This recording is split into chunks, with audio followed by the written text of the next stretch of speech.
Dropped. Next order.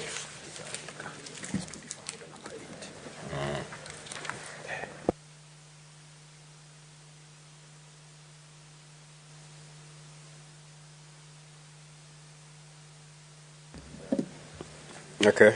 Order number 8 is deferred. Next order.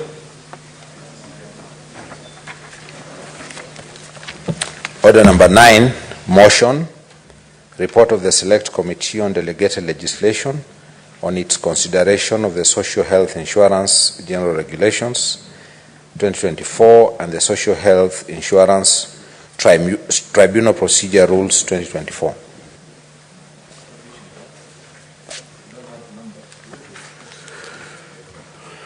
That order is deferred. Next order.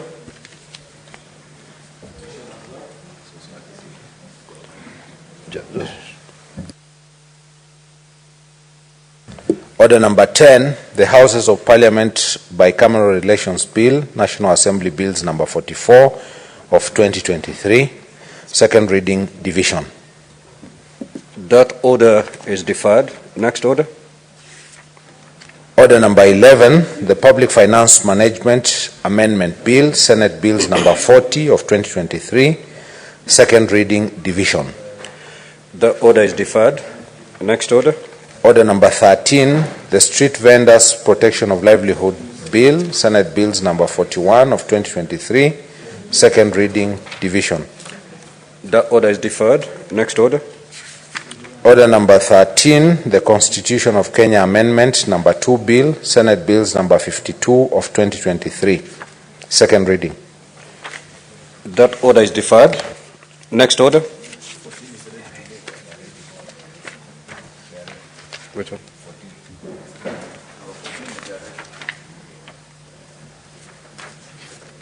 Okay.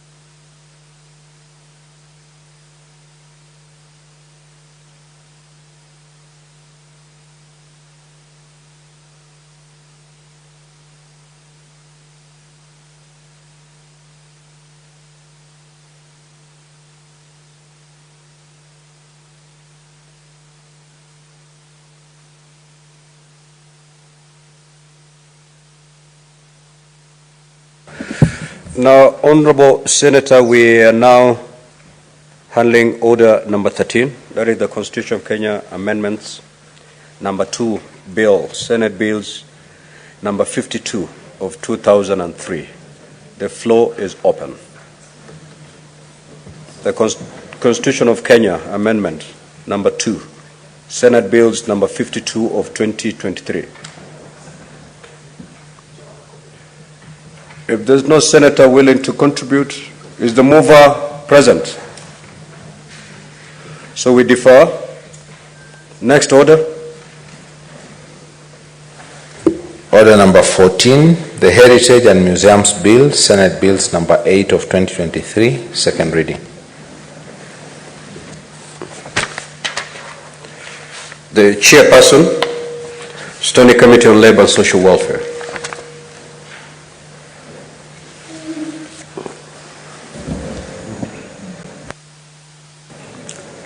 Mr. Speaker, not ready. What do you mean you're not ready yet? I've just got the paper. It is your order. You submitted it to SBC. SBC has listed it for processing, for prosecution.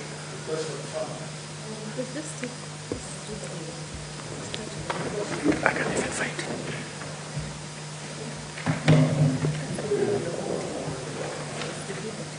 it.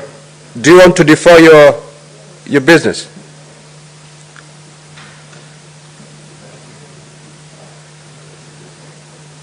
Yes. It's deferred. To defer. Let's move to the next order.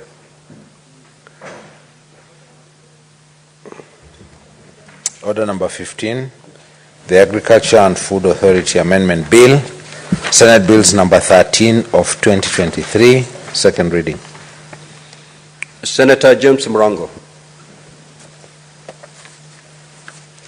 The order is deferred. Next order.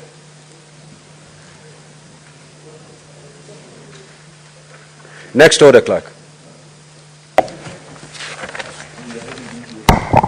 Order number 16, the County Hall of Fame Bill, Senate Bills number 18 of 2023, second reading. Senator Miraj.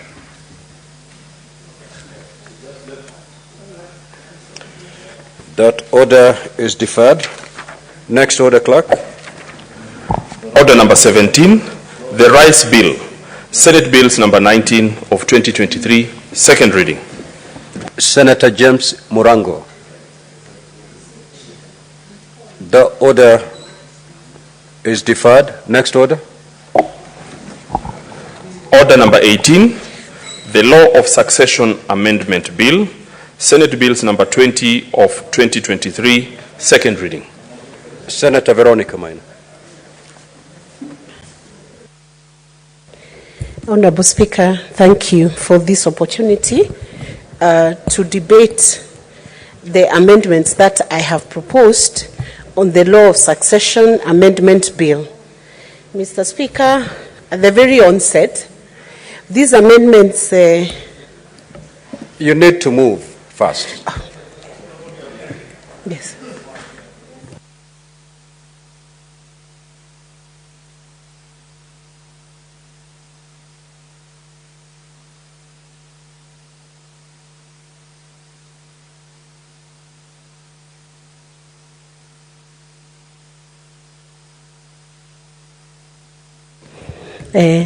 Honorable Speaker, I move that the Law of Succession Amendment Bill 2023 be read a second time. And Honorable Speaker, at the very onset, the purpose of this Law of Succession Amendment Bill is to amend the current provisions under the Law of Successions Act to align it with the current marriage and matrimonial property laws. And the bill also proposes to safeguard gender equality in the succession matter so that widows and widowers have equal rights upon the demise of a spouse. Honorable Speaker, at the very onset, we need to take note of the fact that the current laws of Succession Act have not been in tandem with the matrimonial properties law and have not been in tandem with the current marriage laws.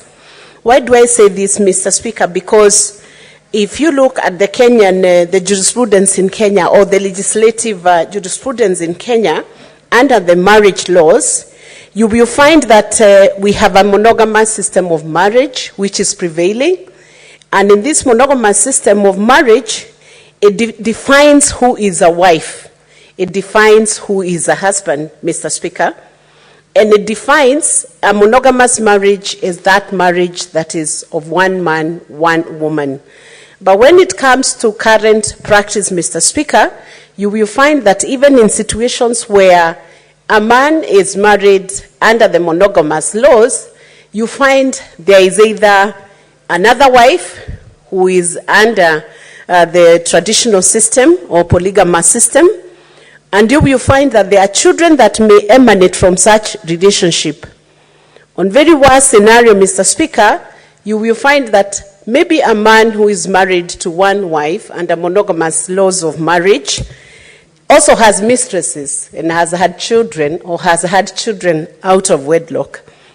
What has happened then is a sort of what I would call a chaotic platform on how determination of rights under succession law then happen to experience, because peradventure, if that man departs from this world, Mr. Speaker, you will find that even children who are born out of wedlock cannot then become inheritors of the estate of that man.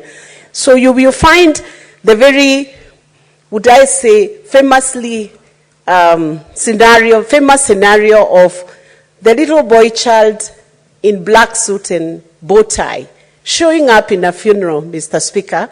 And for the first time, the family of this man experiences other children who are claiming from the man, purporting that the deceased was their father, Mr. Speaker. In many instances, you discover that actually those children could belong, their paternity can be traced to the man who has departed.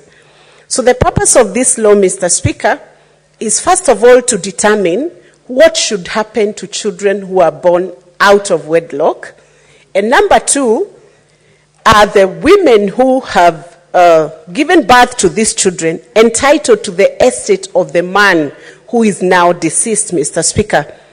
And because the law of succession, on the other hand, recognizes monogamy, recognizes polygamy, recognizes children who are born out of wedlock, recognizes other beneficiaries who may have been dependents of the deceased, then, Mr. Speaker, what has happened is that we have had a clash of laws between monogamous laws and the succession laws.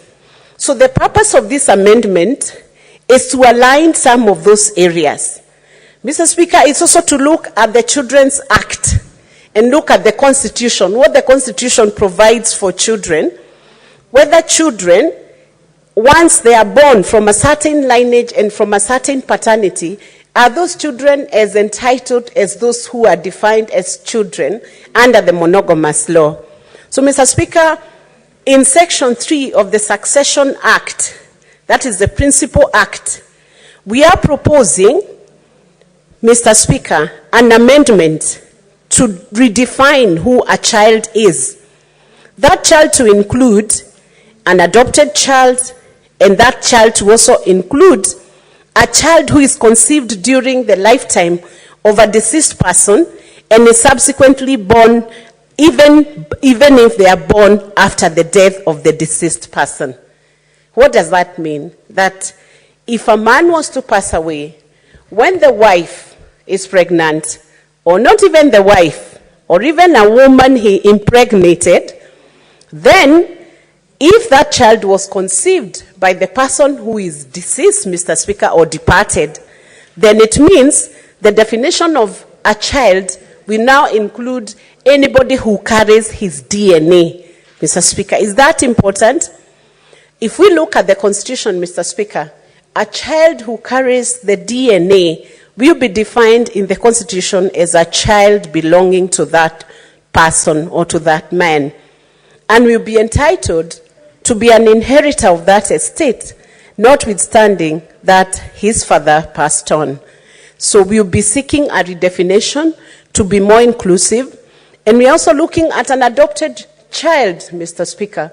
An adopted child is that child whom the parents have assumed legal responsibility over, a court order has been issued, and that child is now defined to have adoptive parents who are then recognized through a full adoption process in court.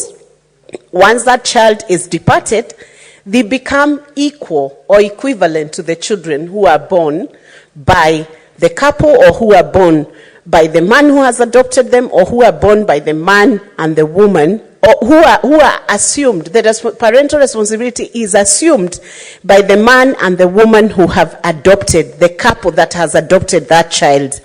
So, Mr. Speaker, this definition now is expanded because even though the law had not expanded this definition, many lawsuits have been taken to court to define who a child is. So the law will now clarify that an adopted child should be treated as a child of that couple and should have equivalent rights with the biological child of that couple. Mr. Speaker, in the Principal Act, there is now the term intermeddling, which is introduced, Mr. Speaker, and defined what it means. The intermeddling is in relation to the properties of the deceased. Mr. Speaker, our courts are replete with a lot of data of cases that have been brought before courts at the instance of offenders who are intermeddling with the estate of the deceased. And we know them, even where cases have not been preferred, even where disputes have not been recorded. Yet we know in many family barazas, Mr. Speaker, we have had instances where relatives who perceive themselves to be stronger than the widow, for instance, will intermeddle with the estate of the deceased. And Mr. Speaker, I think every single senator in this House has come across many cases, Mr. Speaker, where the property of the deceased person is interfered with, possession taken, the property is being disposed of, somebody else is trying to forge a title, even charging the property, or even collecting the rents, or collecting any benefits that are emanating from such properties, Mr. Speaker. The concept now of intermeddling has been redefined better in these amendments. They have been redefined to mean taking possession of, disposing of, charging, receiving, distributing, leasing or using property of a deceased without authority under this act or any other applicable law, or even ejecting a surviving spouse or a child from the matrimonial home or matrimonial homes, Mr. Speaker. From the stakeholders' engagement we have received from different actors in this field, Mr. Speaker, they have even proposed that this definition should even be expanded further to include any act or any action of ejecting a surviving spouse or a child from matrimonial homes or matrimonial properties, and any other action that may be deemed to become unlawful as it concerns with dealing with the deceased person's estate. So that means it will no longer be business as usual once this amendment is enacted. If somebody intermeddles with the estate of the deceased, then it means there will be criminal culpability. It means there will be penal sanction, Mr. Speaker, so that those big brothers, and I apologize for using the big brothers because they are the ones, maybe, or male relatives who have really oppressed widows who are vulnerable and who are busy mourning their husbands, Mr. Speaker, can then now take a back seat and consider whether they can take the criminal sanction that will emanate from such behavior. And that would as well mean, Mr. Speaker, after these amendments are introduced and accepted and adopted, Mr. Speaker, as part of our laws and enacted as such, it will then mean that those widows who have cried for many days, who have been thrown out of their estates, whose children could have been thrown into the streets by other relatives, Mr. Speaker, that will become a thing of the past. We have seen on many occasions that widows will not only be thrown out of the properties, you will even find that some very treacherous relatives or distant relatives have walked in, carted away a vehicle, even carted away movable property, carted away furniture, or even started commotion and very heavy fights, which are even evident in burial ceremonies, Mr. Speaker. So after this becomes law, it means that if somebody intermeddles with the estate of the deceased, then it means it is not going to be acceptable and they can be prosecuted for that, Mr. Speaker. Mr. Speaker, many lawsuits have been taken to court and not many people have been punished enough to send a message to the ones who are intermeddling with the estates, Mr. Speaker, that this should not happen. There are some estates in the Republic of Kenya, actually, which are notorious, Mr. Speaker, especially when you find an estate has many assets. I do not want to name them because of data protection, Mr. Speaker, but Kenyans would understand the number of estates which have become notorious for making headlines because of relatives intermeddling or taking shares that do not belong to them. Once this act becomes law, then, Mr. Speaker, it is going to be way better and this area will be settled. When this bill was read for the first time, Mr. Speaker, a number of people called me to congratulate and compliment the fact that Senate is thinking about amending these sections of the law because of the pain they have had to go through as they watched people who are not related to the man, the holder, or the deceased spouse, to watch people who just come to claim. They claim things that don't even belong to them. They did not even know the deceased very well. But suddenly, Mr. Speaker, they come into intermeddle. And the intermeddling, Mr. Speaker, will also mean that any person who is entrusted with being an administrator of an estate of a deceased person will also have to be more accountable on how they manage the estate of the deceased. So this, Mr. Speaker, will debar any ambitious criminals and any person who would wish to take advantage of the fact that the man in that home is already demised and take advantage of vulnerable children. You have seen estates, Mr. Speaker, some of them have only minors. Minors are left. Children who are under 18 years. Even before these children understand what their father owned, we have seen on many occasions, by the time those children grow up, the estates cannot even support their education. Those children who are being provided for, going to an ordinary school maybe, living in a good estate, or living in a sensible estate, we find all of a sudden the demise of their father or demise of their parent means that they can no longer enjoy the basic maintenance that they were being given by their parents. So it will throw a lot of cushion and a lot of protection to such vulnerable members of the family. Mr. Speaker, it proceeds on under Section 35 to be amended, Mr. Speaker, to enable that the interest of a surviving spouse to be determined upon remarriage. Mr. Speaker, if you look at the current Law of Succession Act, that interest only determines on the side of the woman. When a widow remarries, the interest in the estate is determined upon her remarriage. But the current provisions do not provide for that determination to be on the widower. It only determines on the woman's side. That means it's biased and not equitable to both genders. So the proposed amendment now, Mr. Speaker, is such that the interest of the estate shall determine for both upon remarriage. So that if the interest, for instance, if it's a widow who has remarried, because the interest would remain with the children of the couple before the man passed on, then it means even for a widower who gets married, that interest is determined. So it gives an equality in law, treating the man and the woman the same way. But in the current laws of succession, Mr. Speaker, it has not been treating the man and the women equally. That is the widow and the widower. So the introduction is for both of them, the determination is upon remarriage. Mr. Speaker, there is also another amendment where the surviving child is not a child of the surviving spouse.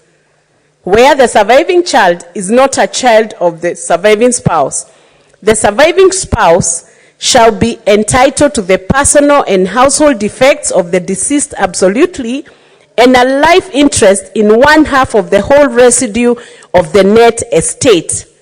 And the surviving child shall also be entitled to 1/2 of the whole residue of the net estate, which shall be held in accordance with Section 41.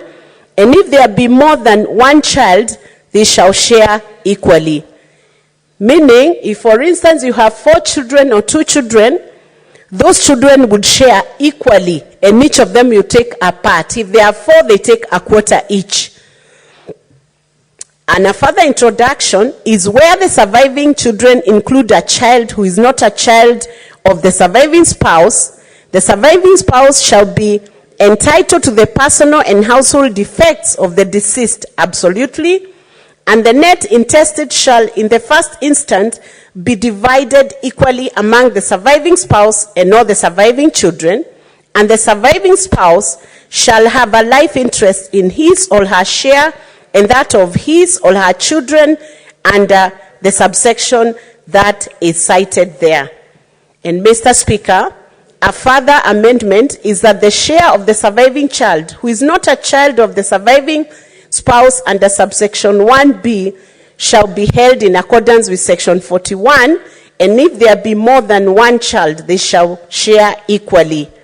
You will notice, Mr. Speaker, the amendments are introducing an equality clause and treating all children the same way. Mr. Speaker, there is also another amendment under section 36 of the Principal Act. And Mr. Speaker, in this section 36, a lot of case law has determined that, Mr. Speaker, even after a spouse has passed on, the estate of that spouse will be held by the surviving spouse until the date when that surviving spouse remarries. But then, Mr. Speaker, in a scenario where both the spouses are not there, what happens to the estate? Now, in the current Law of Succession Act, that estate first goes to the father of the spouse who has passed on.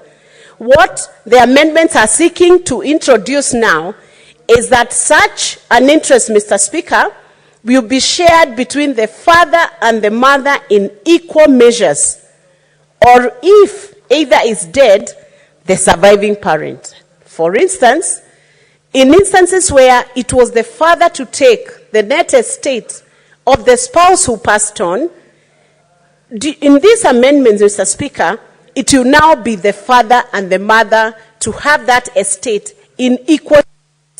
And if either of them is dead, then the surviving parent can have the share of the spouse who has passed on, or their daughter or their son who passed on.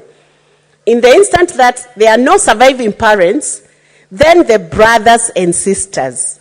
Before, Mr. Speaker, it leaned more towards a patriarchal tendency. It had a patriarchal tendency towards who holds the estate, the residue of that estate. What this amendment has now done is to put the brothers and sisters in equal measure, and any child or children of deceased brothers and sisters in equal shares. And this is important because, Mr. Speaker, you'll find sometimes the estates which are being distributed are actually not estates of the immediate parents of the people who are inheriting those estates. Sometimes you find even grandchildren are inheriting estates of their grandparents when there is no other surviving relative. And if it's half-brothers, it is half-brothers and half-sisters, and any child or children of deceased half-brothers and half-sisters in equal measures. All the relatives who are the nearest degree of consanguinity up to and including the 6th degree in equal shares. So that when you have one generation, Mr. Speaker, which has all died, then it moves to the next degree, which is the next generation maybe of the grandchildren, and from the grandchildren it moves to the next step of generation. This is the one that is referred to as the relatives who are in the nearest degree of consanguinity up to and including the 6th degree in equal measure. What it has done, Mr. Speaker, this amendment, is to levelize between brothers and sisters, sons and daughters. And Mr. Speaker, just to assure you that these are the right amendments, if you look at the case law that has been generated from the court, they have been more progressive than the legislation itself, because the courts have upheld now that the definition of a child is not just the boy child. It's a boy child and a girl child. So that, Mr. Speaker, if I have one boy and one girl, the law will treat them equally as my children, and none will have priority over the other. It's a very good amendment, Mr. Speaker, especially when you look at the population demography, because we have 50-50 or slightly more women than men.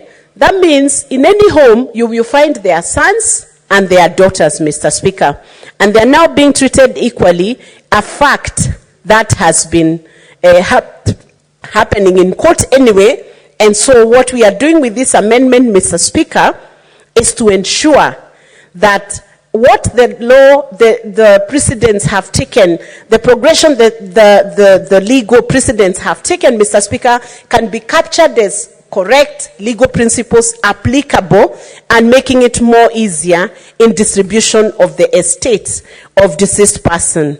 Mr. Speaker, the next amendment is under Section 40 of the Principal Act, and it has new subsection, a subsection 3, that notwithstanding subsection 1, where any of the surviving child is not a child of any of the wives of the deceased, that child shall be considered as an additional unit in determining the share of dependents in the net estate under subsection 1, and the share of such child shall be held in accordance with section 41, and if there be more than one child, they will share equally.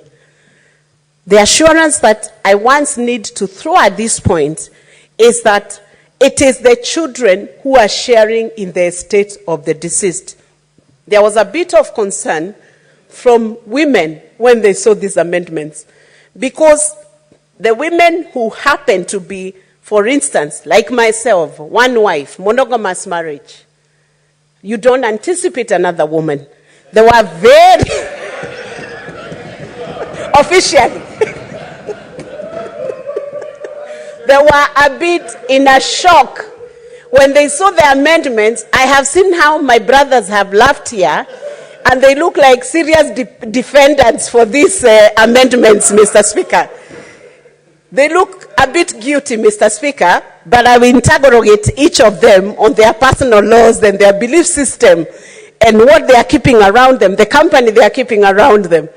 Mr. Speaker, because when then a wife does not anticipate another woman coming to compete for the husband's attention or the husband's estate, Mr. Speaker, they were very concerned about these amendments.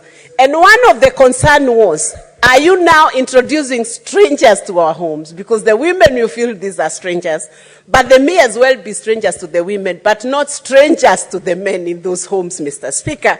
And I had to quickly assure that it is not the woman who is coming in for the estate of the deceased.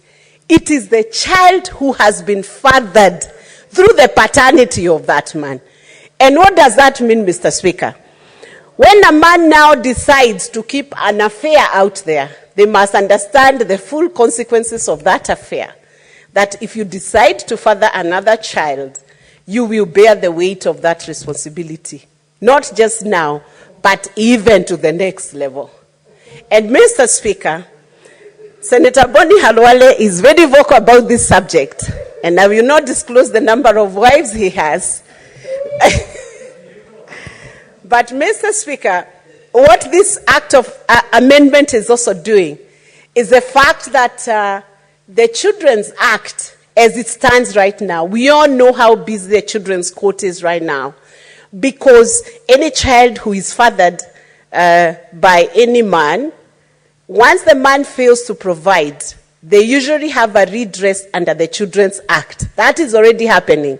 And maintenance is being done openly or secretly for those children, Mr. Speaker, who have been fathered by different potential defendants, maybe even in this house, Mr. Speaker. So what the law of succession is doing now, it's taking away the confusion that we have seen in burial ceremonies, in funerals. You see, when a person has passed on, there is another one who runs to court to stop the burial until issues are determined. It may as well be, Mr. Speaker, that when these amendments are effected, you will have less lawsuits of stopping burials, because, like we have always said, there may be no asset in a dead body, Mr. Speaker, but since many people may not understand that, they normally first run to stop the burial, saying that all the issues must be resolved. And part of the issues they will seek a resolution on, Mr. Speaker, will be how will the rights of this child be catered for, because this man lying in this casket is the father of this child. So what these amendments you do, Mr. Speaker, they can now pose anybody who is running to stop a burial and to know that there is legal protection for the child, not for the wife. Because in the law of succession has defined who a wife is. It has defined who is recognized as a wife and who is a wife. And if you are not defined as a wife, it is not possible for one then to push for a portion of inheritance from the estate of the deceased. But for the child, the law will now treat the child differently and in a fair manner, so that if the DNA of that child belongs to the man who is demised, Mr. Speaker, then it means provision has to be done. But is that child treated better than the other children who are in the officially recognized home? No, no, no. Mr. Speaker, those children will be treated equally. If it's education, they are provided for it. And that is provided for under the Children's Law, the Children's Act. And Mr. Speaker, I know I've heard of this concept of a gentleman talking about nyumba dogo. Kuna nyumba kubwa na nyumba dogo. Now, nyumba kubwa is the one which is the former one, Mr. Speaker. The one that is known by the public. The wife who is taken to the weddings, to church, to shopping. And then there is usually this concept of nyumba dogo, the one that is secret, unknown by everybody. And Mr. Speaker, what this will straighten, because the culture now could as well be very notorious in Kenya, Mr. Speaker. What these amendments you do, Mr. Speaker, is to ensure that we do not have children who are not being taken care of when their fathers are walking free and may be happy. And Mr. Speaker, because we should not be creating as a society despondency on these children, it is important that every child is taken care of, and every person who has fathered a child then takes care of that child and does not expect another person in another home to take care of their own DNA, Mr. Speaker. So it's putting the chips where they should fall, Mr. Speaker, that if you have sired a child, then take care of the child. So, Mr. Speaker, we are proposing this amendment, Mr. Speaker, and we hope that the backlog of the cases we have seen in the family law division, Mr. Speaker, is going to be sorted courtesy of better laws. And further, Mr. Speaker, is to say the case laws that are there are the ones that have inspired these amendments, that the courts have already been holding judgments and following precedents that are aligned to this amendment, Mr. Speaker. These amendments have been supported by many stakeholders, Mr. Speaker. The Widows Association have supported these amendments. FIDA Kenya has supported these amendments, Mr. Speaker. Different associations have supported these amendments because they are going to levelize the rights, protection of rights of the children.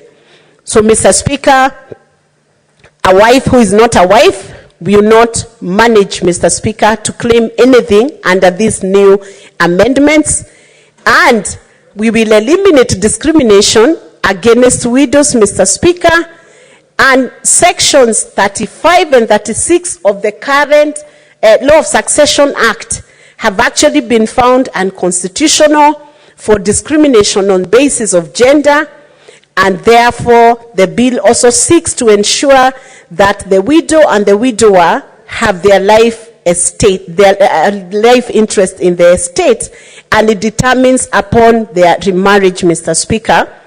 And this is a very sensible amendment because, Mr. Speaker, for instance, if a senator, a woman senator, passes on and maybe had a mortgage and bought a home, and she passes on and leaves the husband, and that home is left to the gentleman, if this interest does not determine when he remarries, Mr. Speaker, there could be a possibility that even that home will no longer be used for the children of the widow when she passes on. Now, this law will ensure that such a home will now not be left with the interest of the widower, but will be left in trust for the children of the woman who has passed on, Mr. Speaker. And that means it's going to bring justice, and a lot of equity, Mr. Speaker. I know there is one question that pens about matrimonial property. Supposing a property was defined as a matrimonial property, and a man has passed on, and that property was determined, and the widow now has remarried. And in that matrimonial property, for instance, and in line with the judicial precedent that was held by the Court of Appeal, I don't remember the name of that lawsuit, Mr. Speaker, from on top of my head, the woman has contributed, say, 30%. What you determine at the point when this man remarries is the portion in that matrimonial property which belonged to the woman. The portion that belonged to the man who is now a widower will still be retained by the man. But the 30%, for instance, if the woman would have demonstrated to the court that 30% of that property was contributed to, and she was entitled to an apportionment of that 30%, that 30% will then determine in favor of the children of the woman maybe who has passed on, or the man who has passed on. So this law does not seek to bring inequality, but it seeks to bring equality, Mr. Speaker. I also wish to note that the court had previously found Section 39 to be unconstitutional insofar as it gives the fathers the priority when it comes to inheriting the property of their deceased children. It now means that the father and the mother of the deceased child will be able to inherit.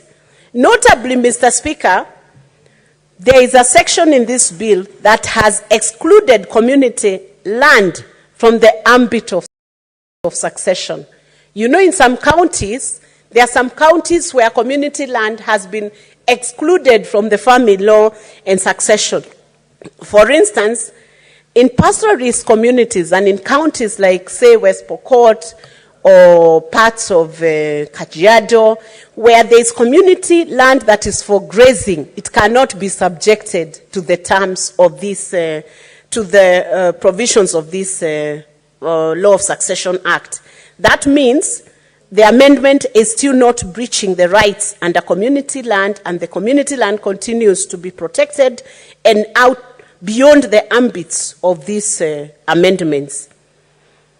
Mr. Speaker, I would pray and hope that my colleagues, the senators in the House today, would find the sense in the proposed amendments and would support them so that, Mr. Speaker, we can then say spouses, surviving spouses, and children will no longer be ejected from their homes, matrimonial homes, when their father or their mother has died, and that instead of them being ejected, we will see more compassion from the society. We will see more compassion from the relatives who have, in other instances, taken advantage of such vulnerable families, Mr. Speaker. And ejecting would mean, Mr. Speaker, if the definition is opened, would mean, for instance, that even persons who interfere with accounts, for example, Mr. Speaker, supposing somebody had access to accounts of a deceased person, I don't know, for some reason, in many families, Mr. Speaker, when you find disputes within the family, you find even spouses are entrusting outsiders with their resources. They entrust them. They make them attorneys to sign bank accounts, and they cannot even entrust their wives with the signing of those bank accounts. The intermeddling will mean, Mr. Speaker, that even a person who has access to sign accounts for that man or for that woman, and after the demise of that man, they decide to clear that account, Mr. Speaker, this act will still be able to reach out and punish, Mr. Speaker, any such actions, Mr. Speaker. There has been a debate on what should be the penalty of a person who then intermeddles with the property of the deceased, Mr. Speaker.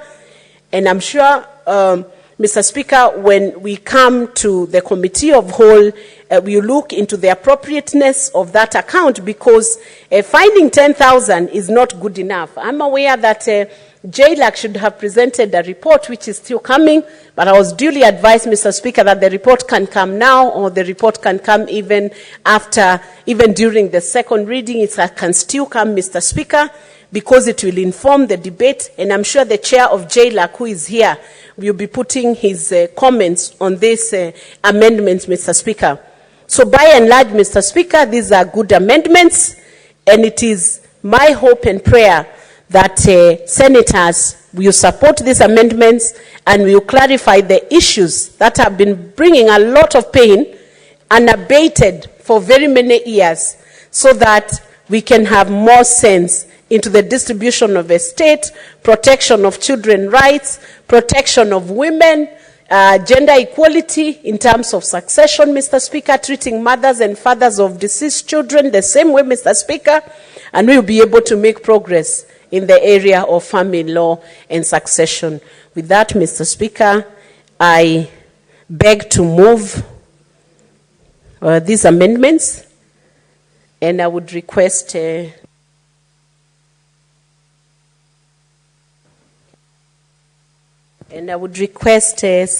Sigei to second this motion.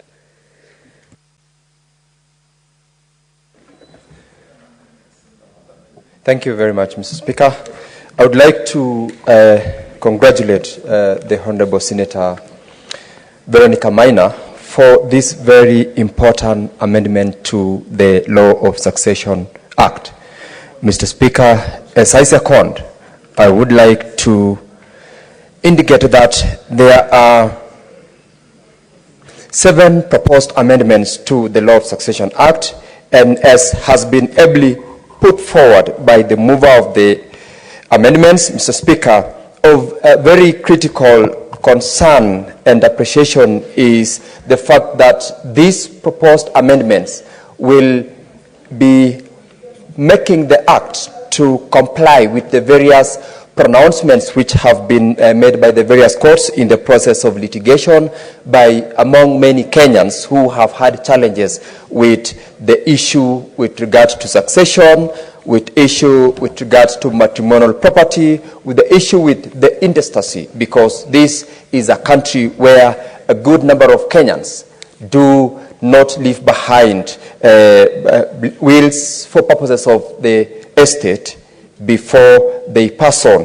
And Mr. Speaker, to be very particular, the amendment seeks to align the Law of Succession Act with the Children's Act by defining what the law now with regards to who a child is. This particular introduction of a definition of a child in the Succession Act is to ensure that adopted children can fit into the estate of a deceased person, whether father or mother, and for purposes of benefiting from that particular estate. Similarly, intermeddling of the estate in this particular proposal has been broadly defined to mean taking possession of, disposing of, charging, receiving, distributing, leasing, or using property of a deceased without authority under this Act or any other applicable law. Mr. Speaker, this particular expansion of definition is seeking to support and ensure that the very many cases which we experience where upon the demise of an individual, the estate is abused by either the surviving spouse or any other person who has got an interest, particularly in situations where that particular estate could be unknown or has not been disclosed to the family. And in ensuring that we broaden this definition of what intermeddling means, we are protecting the estate so that in the event that that was not disclosed among the properties of the deceased, the family can ensure that ultimately it will be protected. It has also expanded the definition of intermeddling to mean ejecting a surviving spouse or child from the matrimonial home or any other unlawful dealing with the deceased person's estate. Mr. Speaker, this is a very important amendment because without protection of the estate of a deceased person, the beneficiaries, the children, the surviving spouse, parents, or any other dependent on that particular estate will be left with nothing to survive or to inherit, especially where the law does not define beyond the abuse or any unlawful dealing with that estate. And the proposal by Senator Veronica to expand that is highly welcome in order to make sure that we protect these particular estates. Mr. Speaker, the proposal to amend by deletion of in the Principal Act Section 32 is one that is very critical. Section 32, Mr. Speaker, in the Principal Act provides for exclusion of certain counties. The county like Kajiado, Wajir, Marsabit, Tana River, in the Principal Act has been excluded, particularly with regards to some certain immovable property and agricultural land. The Act seeks to ensure that Section 32 and 33 does not exclude those counties in the aspects of reference to matrimonial property and also in terms of succession on agricultural land as well as movable property of a deceased person. This is in effect ensuring that anyone who is living within the territory of Kenya applies this particular law for purposes of uniformity and also in terms of ensuring that we do not abuse the existence and the application of the local regulations, the local laws, or even traditional beliefs as to who is entitled to participate in sharing or benefiting from a property of the deceased. The repealing of Section 32 and 33, therefore, of the matrimonial of the Law of Succession Act has ensured that there is uniformity in the application of law across the country. Mr. Speaker, further, the amendment to Section 35 of the Principal Act is as elaborately put by the mover to ensure that if a deceased person has left intestate, the spouse who is surviving with or without children are equally protected so that they don't lose on the entitlement merely because the law does not specifically and clearly provides for who in order of consanguinity is to benefit before the other. Similarly, the amendment to Section 36 of the Principal Act is to support and ensure that the surviving spouse as well as children and any other person who is to benefit from that estate is not denied of that entitlement merely because the law does not list as to who is to benefit first before the other. Mr. Speaker, under the proposed amendment to Section 39 of the Principal Act, the current law has listed the father before the mother. The proposed amendment herein seeks to ensure that both a father or mother of a deceased are equal in terms of their benefit to the estate, and therefore it proposes to say that once there is a deceased and they do not have a surviving spouse, it's the mother or the father in equal share who are supposed to benefit, and in the absence of either, then the rest of the list of the beneficiaries will apply. Mr. Speaker, I appreciate the proposed amendments by Senator Veronica, and as it has been stated, we have, as Jailer Committee, received various proposals and also concerns by stakeholders within their various areas of interest, and Jailer Committee report has already been concluded. It is awaiting adoption, and we will table it at an appropriate time so that should there be any additional amendments that we will seek to amend or introduce, it will still be done within the time that the laws and the standing orders of this House allows. As I second, Mr. Speaker, I once again want to appreciate and thank Senator Veronica for ensuring that we amend the law in order to align it with the developments within the law of succession sector, as well as the several pronouncements and decisions that various courts have made in the course of the litigation processes that have been in this country. Mr. Speaker, I support and thank you for the opportunity. I second.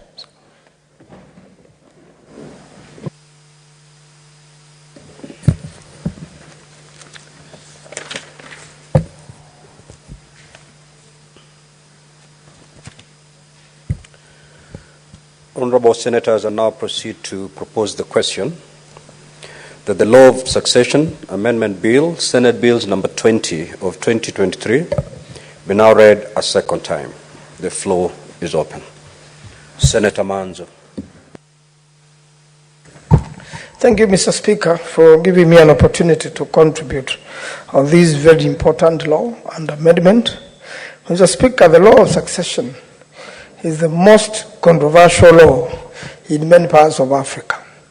The law of succession keeps on being dependent on circumstances of each case.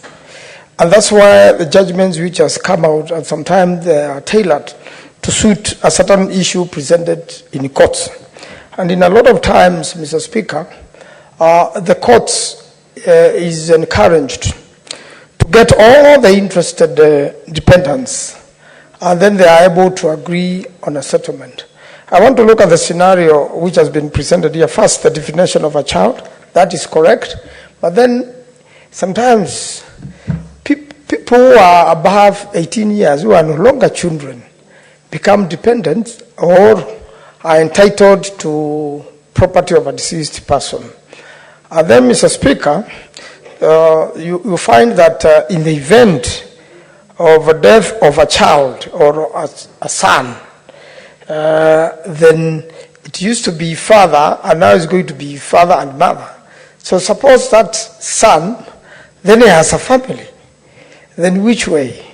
And it becomes very complicated, and many of the matters which have been in court have been very strenuous. They take many years. All family or people who are entitled have to personally appear in court and state their position. And it's one of the matters which are extremely complicated. And again, Mr. Speaker, some people die and there's nothing to inherit. They have no property in their name at all. Sometimes, Mr. Speaker, you find it is a matrimonial property, and each spouse has a contribution to that property. So then, when it is a man who is deceased, and his share is so little, and the number of children, other than the children of the wife, are also entitled, again, it raises another complication. And it has been difficult, Mr. Speaker. Some people die testate with a will, and the will is still found not to be fair. And then the matter ends up being treated as intestate, and then goes back to square zero and raises a lot of issues. There has been many debates as to whether one should make a will or which way should they ensure that their property helps the children the moment they are no more. And Mr. Speaker, is always case to case, circumstances to circumstances. But I had one scenario I was given by a friend of mine. He's now deceased, but when his father died, who was a politician, he expected a lot of trouble at the funeral because his father was wealthy. And therefore, when he went to the funeral, he saw people pretty much looking like him, and he knew the time sons would be called, there would be quite a number. But to his surprise, these people just attended the funeral and left quietly, because his father had sorted out them before he had died. And at all material times, they knew the day of the funeral, there's nothing to come and share. They would just attend. And he was pleasantly pleased because he expected there to be a lot of battles for their succession. And therefore, I think eventually this matter is determined from case to case, family to family. In fact, the Muslims have Islamic law, and the personal law applies to them. We have also people who the Succession Act may not fall into. Suppose then you are under customary law and you are purely married under customary law, which is potentially polygamous. Then do you really fit squarely under the law of succession? So The law of succession has been left loose for many years and with many loopholes. And an attempt by Senator Maina, a renowned lawyer and a senator we have a lot of respect for, to sort out a few loopholes, sounds like a case tailored to a certain class of people, and a case, which may apply or may not apply. So it's a good time for us to ponder, and I think when it comes to third reading, we really need to sit with the JLAC and her, and still think further according to the precedents being generated by the courts every other day. And even some people have attempted to leave their property under trust. The trust has become more complicated than a succession issue. In fact, now strangers come and loot the trust.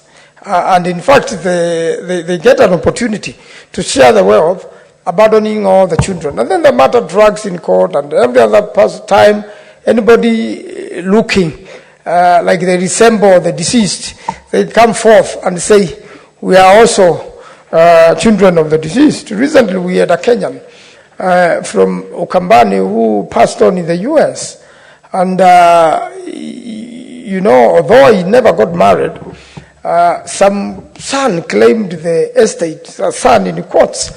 And after some time, it was discovered that this was a fake son.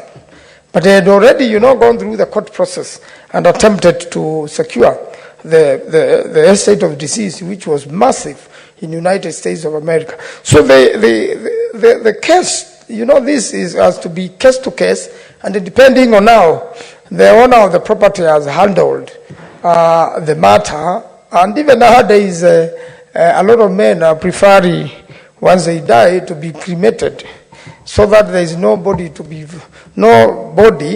fought for, or no one to stop any funeral. And even people have attempted to stop those cremations, but even after cremation, it is still not sorting the problem. Issues still arise, especially if the person had anything to be inherited. And we have also got situations where it is even difficult to realize the net estate because of debts. Bankruptcy of companies, and a lot of, debts owed to that estate, so that there is even nothing to share or to distribute. And therefore, as much as you are talking about a child, the more practical thing in courts is children who are not under 18 and are still entitled to the estate. Including now, so when in this particular proposal, we have a child, meaning one who has been born.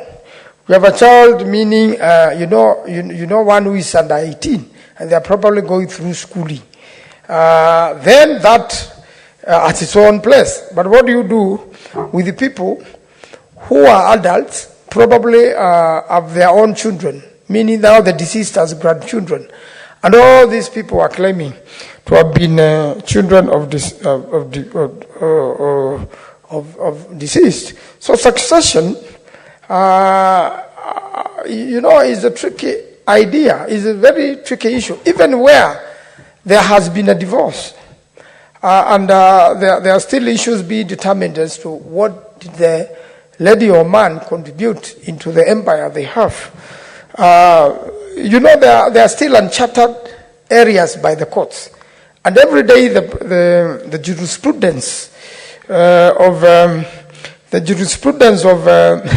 of these cases is still being developed. Unfortunately, Mr. Speaker, we lost a judge who was very, good at developing jurisprudence in any area he was working on. He will first work out on the jurisprudence and what laws could really apply. The Honorable Justice Bajaj, but unfortunately we lost him, as all of you know, and I'm told his service is tomorrow. In fact, I would really like to attend because I knew him from college and I appeared before him quite a number of times. But he was very good at developing jurisprudence. And I think in this case to case, then a jurisprudence has to be established or developed, because there are so many incidental issues such that you may not be able to frame them and narrow them to an act of parliament. They keep on generating and moving in different directions, case to case. Even when you define marriage, people who have lived together for 7 years and are regarded as husband and wife, the law also says there is presumption of marriage in that case. So somebody may have just cohabited with another for 7 years. They will go to court and establish that they were presumed married, and therefore then the succession issue ensue, and there may be people entitled to that estate. Going back to the Bible, when Abraham had another child, and eventually now Isaac was born, when the lady was being sent away after a dispute, she was given a lot of property. She was given an entitlement together with her son.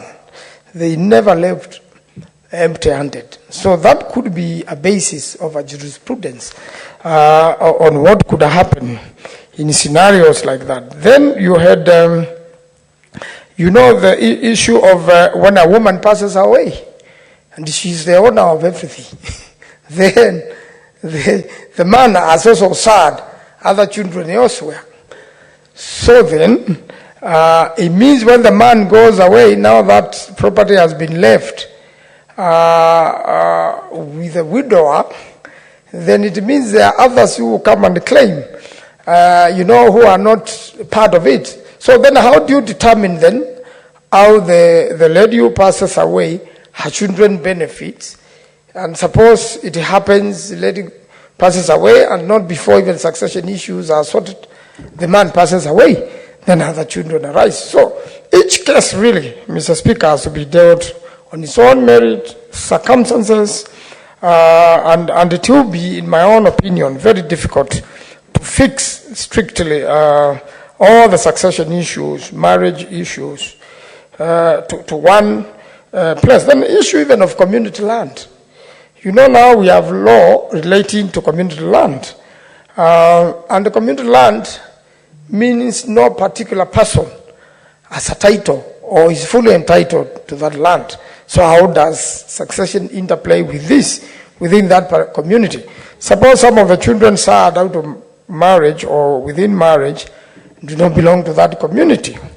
Then there is the issue of father or mother. A son passes on and the property, if he had any, is given to the father while the mother is alive. So I think that introduction could help that the two of you then benefit. I don't even know what was the wisdom of leaving it to a father alone, because then it is a son who passes on, or a child, or somebody sad from that home. Could also be a daughter. And in fact, a lot of the scenarios play in the courts is where a daughter passes away who was not married and had no children and had property. And then probably whether she was married or not, or other people are making claims on that, then probably whatever will be the net estate then could come to their family where they were born. So these are very interesting matters which are mind-boggling to judges when they are trying to determine them, and is an area of law which is very debatable, Mr. Speaker. The proposals are a good attempt. Then when a widow remarries, that scenario, somebody passes away, leaves a widow with a lot of property, then within a year or so, she's now married to a new man. Then what will be the entitlement? Will this property go back to the parents, or will it now move to the new man? Because she's likely to lose all of it to the new man. There's so many questions which you can't get answers unless you deal case by case.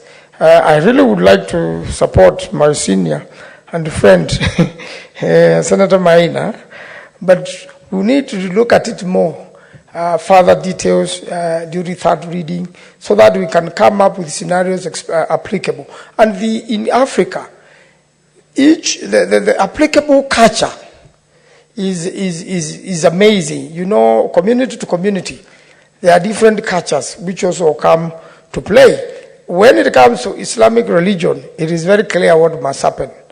But when it comes to succession and African culture, it has got a lot of many other issues which come up, and so long as that culture is not repugnant to justice, probably will be applicable. Therefore, Mr. Speaker, I beg to support, because it is my friend Veronica Maina, and she is likely to persuade me, but we really need to think and even employ experts, probably here.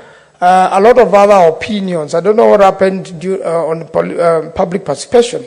Probably succession courts would have given a very big input into this, depending on the cases they have gone through and how wisely they have gone around them. But a lot of judges are encouraging and calling upon everybody interested to come to court, and then they agree on a way forward there as a family, and then they go and do as they have agreed. I thank you, Mr. Speaker. I support. Senator Cheriot, Aaron. Mr. Speaker, I'll try and be very brief.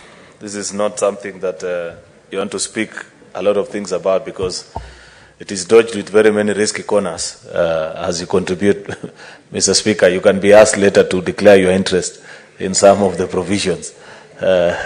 Therefore, for the record, Mr. Speaker, it is important to say this is purely legislative work and no personal interest in it. But very thought-provoking, listening to Senator Veronica Maina, Mr. Speaker, very distinguished legislator, and I love the work that she's doing in the Senate, Mr. Speaker. Many bills that she has proposed, this just being one of them, Mr. Speaker, and therefore I'd wish to indulge her in a few thoughts. Mr. Speaker, even before going into the very details of the various sections of the law that she is seeking to amend and the justification she gave, there's something Senator Manzo said in passing, but he didn't realize the gravity of the debate actually he was handling at that particular point, Mr. Speaker, because one of the greatest challenges of the laws of succession, listening to it and even having just a cursory look into the issues that are before various courts of law, Mr. Speaker, and even in public arena, because it's not only in our courts of law, Mr. Speaker, that laws of succession are practiced. Even in villages, Mr. Speaker, where ordinary citizens who cannot access the courts of justice sit down and try to agree on some of these issues, Mr. Speaker, there are rules and there are challenges there. Senator for Makueni, my good friend Senator Manzo, did mention the conflicting application of this law in line with customary practices in our various communities. And this varies from one community to the other, Mr. Speaker. And it is unfortunate. I wish Senator Veronica perhaps had taken time to reflect on this as well, of how do we marry the law with these various customary practice. I know for a fact Senator Manzo comes from the Akamba people. And one customary practice that we share with them, with the people, where my own people, Mr. Speaker, is where back in the olden days, women used to marry other women. And it's not in the way that we are accustomed to now and the stories that we hear about all these other things, Mr. Speaker. But it was that when a woman is married, if for whatever reason she was not able to bear children, then she was allowed actually to bring in an aid or an assistant. And it's a practice that is established even in biblical practice, Mr. Speaker, because if you're a reader of the Bible, you know what happened between Sarah and Hagar. Actually, that's a name. Thank you, Senator Beth. I didn't know you read the Bible that deeply. What happened between Sarah and Hagar, Mr. Speaker? So it's a practice steeped deep even into biblical mythology. Yet there are communities that practice that. Upon the demise, say, of the patriarch of that family, Mr. Speaker, and this I have seen in practice in many places amongst the people that are represented in this House, Mr. Speaker, challenges normally arise, and people are asked. You find members of the legitimate, or what would be considered the family that had been formally married, take to battle with the rest of the members of a family. And this includes, Mr. Speaker, if the woman who has been co-opted into the family had children of her own previously before coming into that family. And that's an area of challenge. And so many other scenarios and customary practices amongst the different people that are represented and form the society that is Kenya, Mr. Speaker. And I have seen struggle. First of all, Mr. Speaker, you know, in many communities, they consider it taboo to go and resolve, say, land matters through a court process. Many of them would rather that the village elders and members, first of all, it starts with the clan members of a particular family, you're called and try and adjudicate. If you're unable to reach an amicable solution, Mr. Speaker, you invite the village. And if the village doesn't agree, then eventually people seek court interpretation. And it was actually the High Court sitting in Kericho that made a very significant finding on the laws of succession with respect to land, Mr. Speaker. About 6 or 7 years ago, it was that High Court in Kericho, Mr. Speaker, that ruled that women could as well inherit their father's land, even when married, Mr. Speaker, if they laid a claim to it. And that remains, to the best of my knowledge, unchallenged up to date. And there have been many families that have gotten into challenges with the application of that particular section of the law or case law, Mr. Speaker, for that particular matter. And therefore, for Senator Veronica Maina to attempt to provide at least the legal basis and clean up the various sections of the law with regards to succession is quite commendable. And I want to appreciate the industry that has gone into this bill. I want to believe, Mr. Speaker, that it is in line with her practice as a lawyer, Mr. Speaker, that she has been able to point out many of these either inconsistencies of the law, Mr. Speaker, or functions of poor drafting, Mr. Speaker, that has led to difficult interpretation and challenges with application of the law. And it therefore goes without much forbearance, Mr. Speaker, that is the reason that the bill begins even by very basic issues such as just definition, even on a simple matter such as matrimonial home, Mr. Speaker. And he has provided elaborate clarification now, Mr. Speaker, that a matrimonial home will mean actually any property that is owned or leased by one or both of the spouses and is occupied or utilized by the spouses as their family home and includes any other attached property, Mr. Speaker. And it's important to give that particular clarity, Mr. Speaker, because I want to believe that wasn't the case as the matter may be, because there are others who believe that so long as it's a property held elsewhere, many did not want that to be the broader definition of what a matrimonial property is, Mr. Speaker. But by act or by operation of this bill, once it becomes an act of parliament, that will be operation. And it's important for the men, even as you debate this, to know that this involves any other attached property. I know I'd be keen to hear what Senator Omogeni will want to say about this, and especially given that there are other details of his family which I don't want to reveal, Mr. Speaker. So, you know, some of us can get away with the interpretation of the law. Mr. Speaker, he does not have that luxury, Mr. Speaker. Therefore, as we pass this legislation, think clearly as a man, and as Senator Veronica warned us earlier, not the situation as it prevails presently, but what it portends for the future. You never know what can happen to you as a man. I see when I say that, Mr. Speaker, Senator Mtata really looked keenly at me. I don't know what plans he has, Mr. Speaker. Section 5 of the bill, Mr. Speaker, is an amendment, actually, of the Principal Act, and just cleaning up the various legislations that I said. Number one is on this issue of surviving child who's not a child of the surviving spouse. You know very well this particular issue, and many colleagues have spoken on this particular matter, what happens in funerals. We've heard all these stories and how it ends up being a difficult journey. Mr. Speaker, you know, especially we that are in this trade of politics, many times when our tour of duty on this earth comes to an end, Mr. Speaker, sometimes families have to resort to very crude means of keeping products of our industry elsewhere away from attending funerals. And I have seen even goons and vigilantes, Mr. Speaker, being hired. We have all watched, and we have ideas that come to mind. It's perhaps because people knew, and I think what people were avoiding at that particular time is a recognition that comes with being present during the day of being laid to rest. With this clarity that is now being provided by law, the way Senator Veronica is doing, even as a child that is not formally recognized in a family, you need not go and fight and endanger your life if you know that you are not properly appreciated in a particular family. By law, you're being provided good cover, and that's part of what the clarification that this proposed bill is giving. Subsection 1B, Mr. Speaker, the surviving spouse shall be entitled to the personal and household effects of the deceased absolutely and a life interest in one half of the whole residue of the net estate, and the surviving child shall be entitled to one half, Mr. Speaker, of the other. The division that comes between these two particular, treating each as separate and distinct entity, Mr. Speaker, which wasn't the case because there are other families, Mr. Speaker.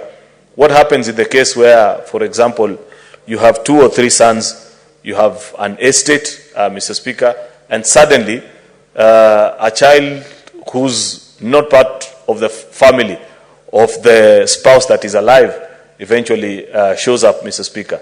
This provides coverage to them, and many families, Mr. Speaker, sometimes agree to share. But this makes it even more difficult because just a plain reading, and maybe Senator Veronica, you may need to clarify to us later on as you will be responding to this bill, whether that particular child will be counted amongst the other 3 or it's a complete separate home as such, given that the fact that this is dividing the estate into 2 between the surviving spouse and this other child, because it means 2 different things, Senator Veronica Minor, and you may want to provide clarity to that, because if, for argument's sake, a deceased person had 3 sons and their estate is being divided amongst these particular 3 sons, a simple calculation is that if another son was to show up, Senator Veronica, by dint of practice of a law as you're proposing it,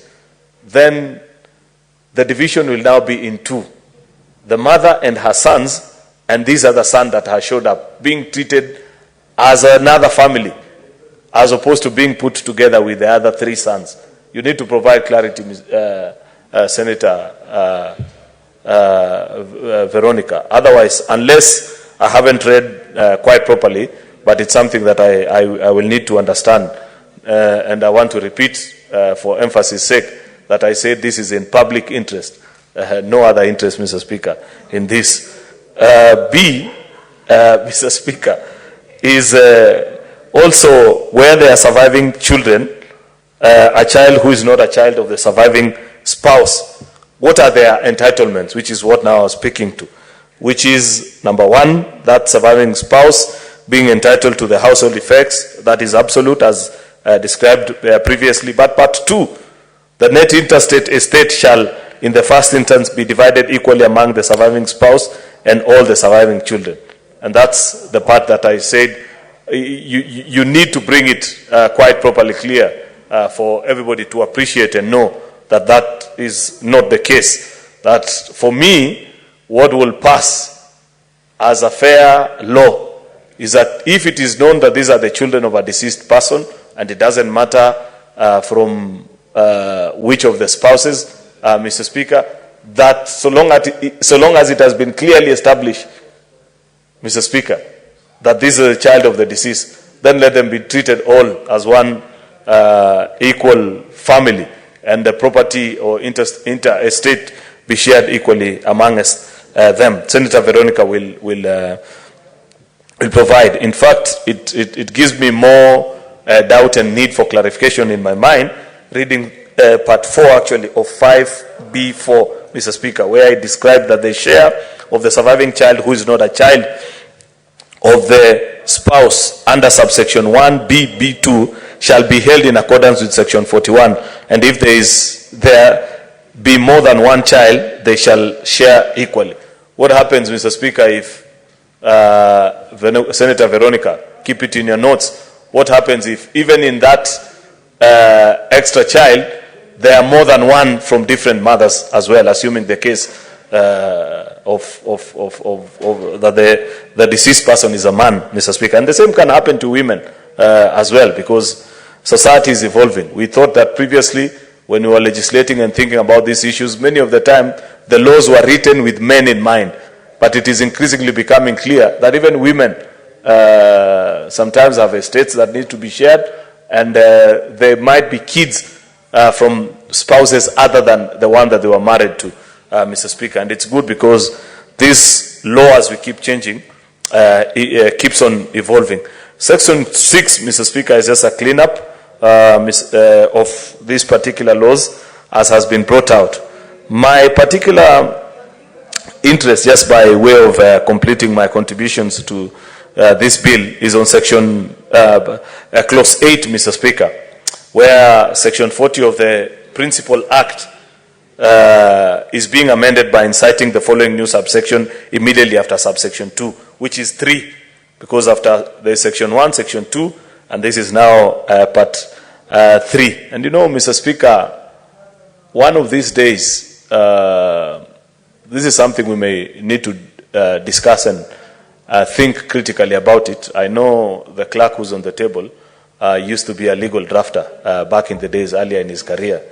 Still is, actually, but he did it formally then. I know now he's a big man. He doesn't do this kind of job anymore, Mr. Speaker.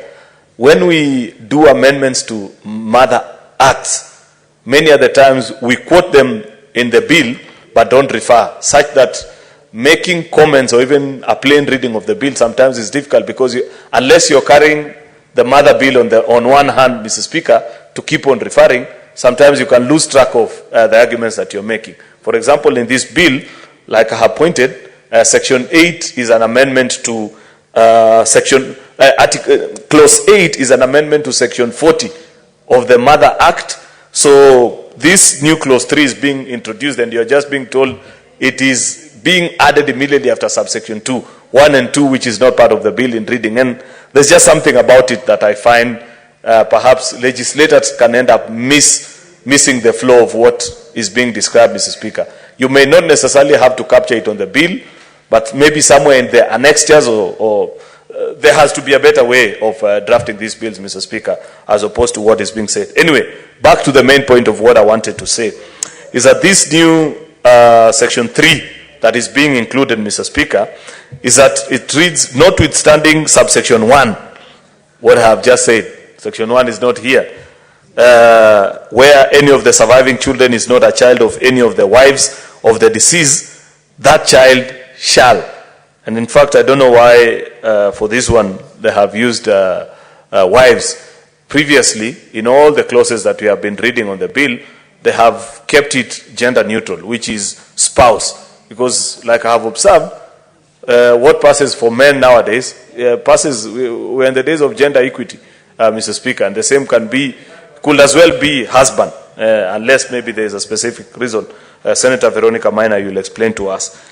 A, that child shall, A, be considered as an additional unit in determining the share of dependents in the net interstate estate under subsection 1, and B, the share of such child shall be held in accordance with section 41, and if there be more than one child, they shall share equally. Just the last point that I mentioned before I conclude on this particular matter, Mr. Speaker, the need to take into consideration cultural sensitivities. And I pointed out that particular challenge that exists between the Akamba people. I don't know if Senator Wambua will know, but at least I know Senator Beth because of her standing in by having been amongst the Kamba people long enough. Senator Wambua left his people early enough to go to school and do other things. So I'm not sure whether he knows these things. Of course, Senator Kavindu will know this as well. And I pointed out, Senator Wambua, that of the cultural practice of where women used to bring on addition other women, what is the place of such children? Because many of such women would come with kids from other either marriages, Mr. Speaker, or whatever the case may be, what will be their standing? And that was just an example. There are many other cultural sensitivities and practices which you cannot capture in this particular law in the manner that is being proposed here. What is the place of such children, Mr. Speaker? And so many other challenges that may arise to that. Perhaps, Senator Veronica, Part C will make sense maybe during the committee of the whole, or I don't know which committee will handle this particular bill, to have a Part C that takes into consideration such sensitivities of children who biologically they neither belong to either of the spouse, but are still considered to be children of that particular family, and how that needs to be treated in light of the shares or division that is taking place, Mr. Speaker, because these are live matters. Otherwise, Mr. Speaker, I want to appreciate Senator Veronica Maina for this very thought-provoking bill, and hope that we shall have a fair and sober debate that the men will speak openly about, because these are issues that affect us, Mr. Speaker, and the women as well, Mr. Speaker. It's good to hear their thoughts on this particular thing, so that we can have a law that ensures that no child is disinherited, either by acts of omission or commission on the law side, Mr. Speaker. With those very many remarks, Mr. Speaker, I'm used to moving. I thought I'm moving the bill, Mr. Speaker. I beg to contribute and agree to the proposals being made. Thank you, Mr. Speaker. Thank you, Senator. Senator Eric Okongo Mugeni.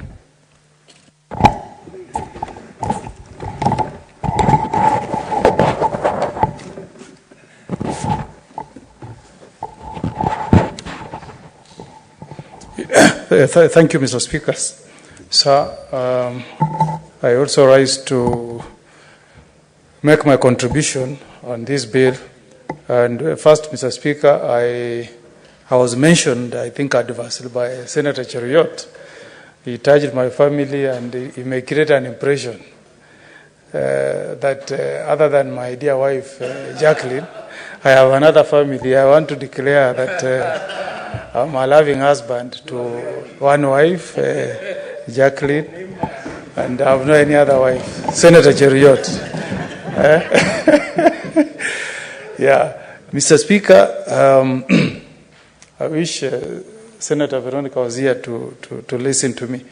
You know, this bill was before my committee last Parliament as a chairman of JLAC, before I was succeeded by my good friend Senator Sigei. And the provisions that are here, I mean, almost lifted from what was in that law, were very interesting. You know, we did public participation, Mr. Speaker, and we thought some of these provisions would get support of women. But it was during COVID, and we put in stakeholders together, and we said, now let's collect views from the public. And you'll be surprised, Mr. Speaker, that even on an issue like definition of who is a child, was very heated. And we had even National Council on Women, is that called NGEK? We had a feeder in the meeting. We had many women organizations. And it's not easy to convince all women across the board to accept the child. Very, very interesting proposals came to the table. And I hope maybe Senator Veronica can benefit from what is on archives, on the views that we received from the public. You know, like what was interesting is what I heard from women who felt that we were trying to legislate for, their husbands who may be keeping other women out there. And Madam Speaker, Mr. Speaker, despite their contribution, which I really appreciated, in protection of children born out of wedlock, because they were very clear, Mr. Speaker, that we cannot throw those children to the wilderness. But they are very clear, Mr. Speaker, that a proposal to include these other children should be so clear, Mr. Speaker, that a share of what goes to these children who are born outside should be a percentage. I mean, that was just a proposal. I'm not saying that's what was on the bill, but they were so clear, Mr. Speaker, that somebody was giving an example that if you have 5 children or 6 children born in a monogamous marriage, and this was coming from women, and they were of the view that if they have contributed with the husband in acquiring some property, then their children should get a higher share than the other one. They said, fine, we don't want those children to miss, but we need to be careful how we share this property. So I've no doubt, Senator Veronica, that you'll receive very interesting views. We were not able to even finalize the bill, so it died during last session. I remember somebody said, Mr. Speaker, that there are women who can be what I think they called good peckers. They say there's an animal that is used to good picking, good pecker, a good pecker. And they were giving an example like Senator Cheriot, is in public limelight, his majority. Occasionally he has flown with a chopper to Kericho, and there could be some ladies admiring him somewhere, And the proposal was that some of these beautiful ladies may be looking for Senator Cheriot, not because they want to be married to him, but because, according to them, they felt that we were bringing in place a law that was going to entice women to go after some men who, in quotes, are perceived to be well off in society. And therefore, they were saying they will go to Senator Cheriot not because they want to be second wife, but because they are feeling that the law that has come in place makes it very easy for them and their children to inherit. So this bill will get very interesting views when it goes to public participation. So Senator Veronica Maina, be prepared to receive Senator John Kinyo, what is your point of order? Mr. Speaker, the senior counsel has a very good debate, but now I did not get the part of the woodpecker. Is it Senator Cheriot who's the woodpecker or the beautiful lady, Mr. Speaker? The Speaker, from the views we received, the woodpecker is the woman who will be coming looking for Senator Cheriot to be the father of his children. It was very interesting. I mean, I hope when this public participation begins, many of you can... Senator Crystal, do you have a point of order? Thank you very much, Speaker. My good senator from Nyamira was doing so well until he implied that woodpeckers are usually women. Mr. Speaker, there are several women in this Senate, as an example, and we have property, we have a lot of investment that we've also made, and there can also be men who might come to woodpeck, and they do. They're called bentens, Mr. Speaker. So kindly, if they're papas, exactly, they come only for one reason and one reason only, and I would like the senator in his submission to kindly clarify that can be both men and women, not just women alone. I thank you. You can see, Mr. Speaker, that's why I told you that the views that you'll receive from the public will be very interesting. Now this is even another one, that it's not only the ladies, but there are also men who are waiting for the passage of this bill, and then they say, now, if I get a child with that good senator, then my children will be assured of inheriting some. That's the perception that came to the fore from the public. Many views, and I think it's good. It's a good debate, Mr. Speaker. It's good to have a law that is certain, so that as temptations come your way, you know beforehand that is the position in law. But then I have no answers to you, Senator Maina, but I hope that once you take this bill through a very intense public participation, you'll be able to come up with a bill that is acceptable to both the men and the women. As you have heard, it cuts both ways. There are men who may benefit and women who may also benefit. The other point, Mr. Speaker, that I found very attractive to me is this clause that talks about intermeddling. Mr. Speaker, if you have heard stories on widows especially, I don't know about widowers, but I know stories of widows who go through horrendous experiences. Mr. Speaker, you lose your spouse in Nairobi or in Mombasa, and members of the family of your spouse arrive and they want to start sharing property, Mr. Speaker, household items, and the like. So it's very good that this bill is trying to make it very clear, Mr. Speaker, that anybody who tries to intermeddle in a property of a deceased person risks facing criminal prosecution. When a person has lost a dear one, Mr. Speaker, and they're in that state of mourning, the best that we should do to such a spouse is to be sensitive, to be kind to them, to be understanding, not to take the loss as an opportunity for us to share the properties of a deceased person. So this is a good proposal. This one, I think, was not very contentious. It was bringing clarity to the law, and it's good to make it clear, the Speaker, that if your spouse dies, the personal effects are left to you as a spouse, Mr. Speaker. There's no need of third parties coming in to try to take over properties that have been left behind by a deceased person. I think the issue of adopted children, the Children's Act addresses this very ably.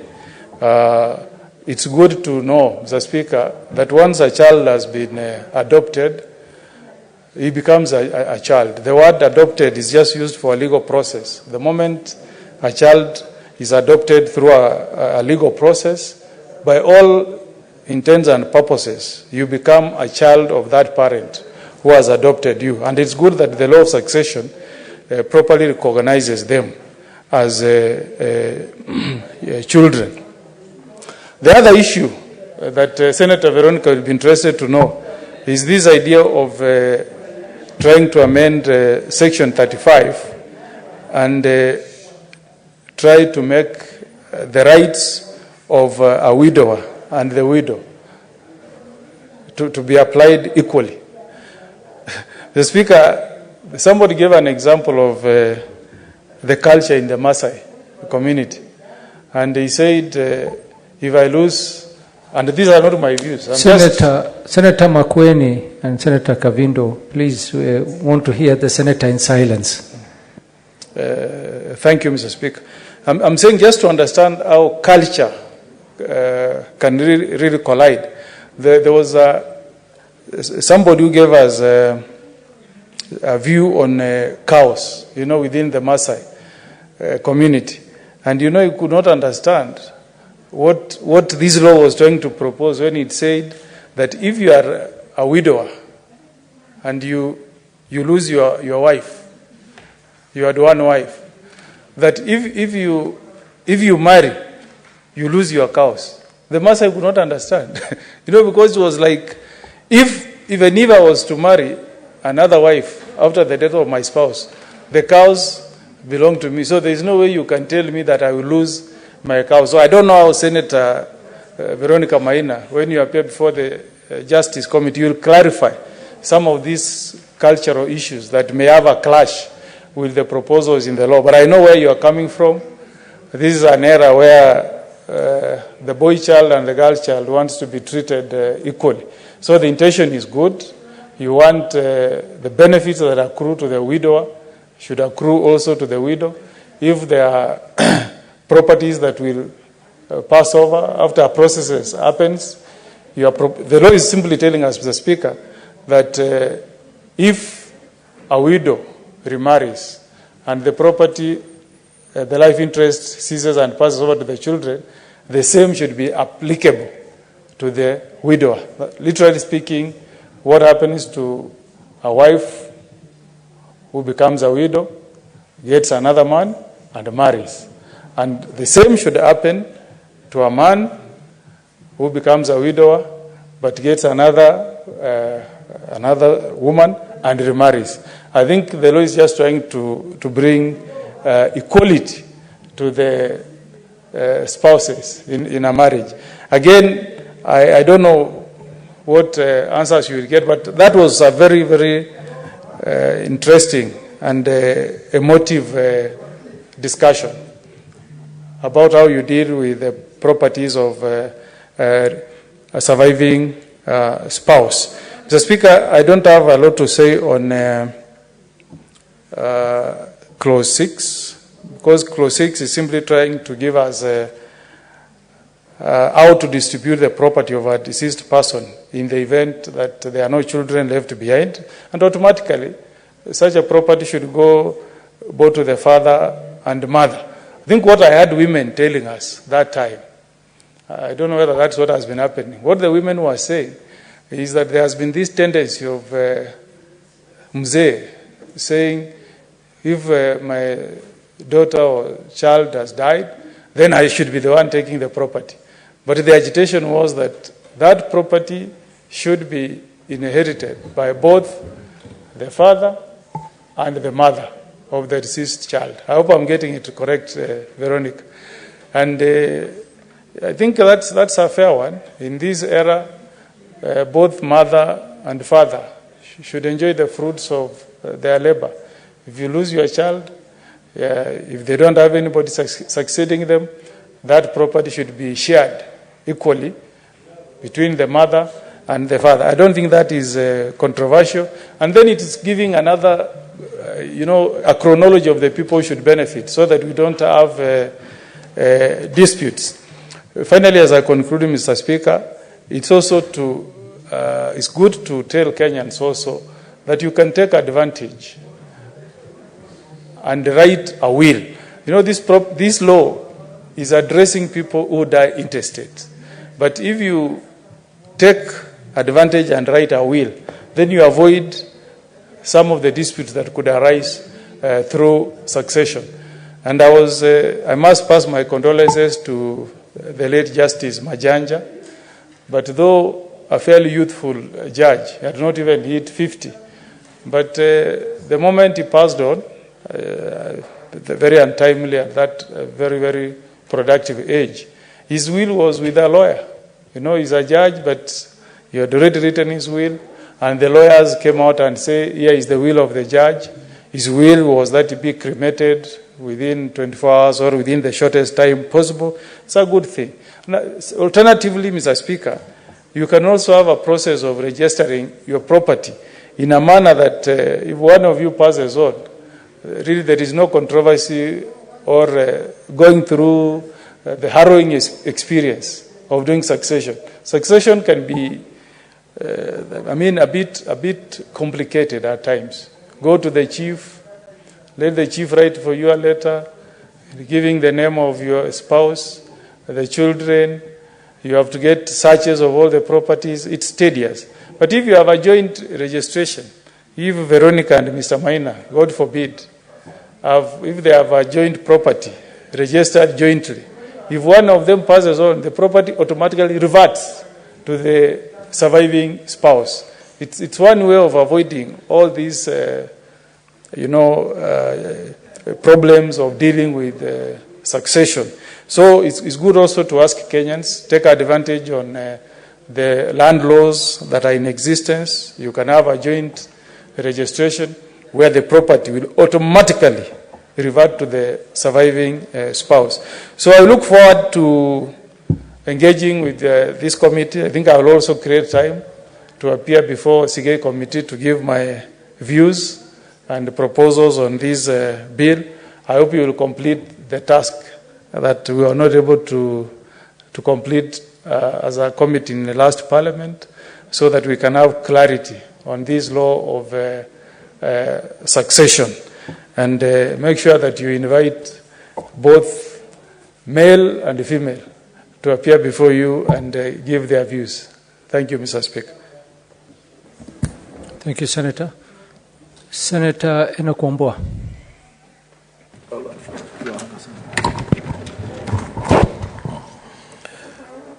I thank you, Mr. Speaker. Mr. Speaker,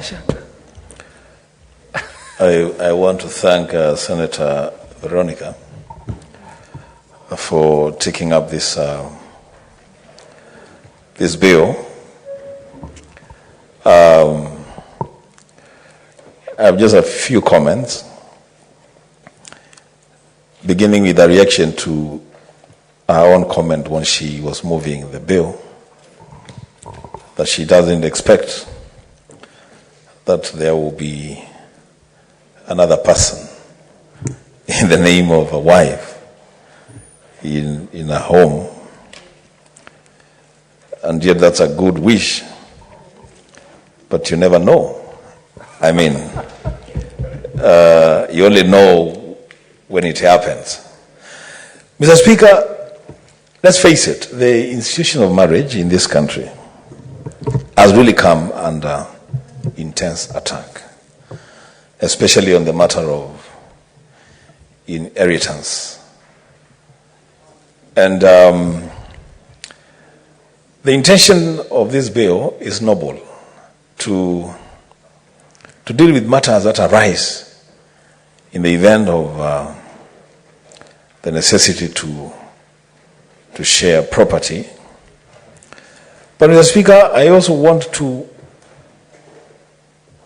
pass a caution to all of us and to spouses that there is more to marriage than just the sharing of property. It really commercialized marriage to the extent that now I'm hearing people marrying for the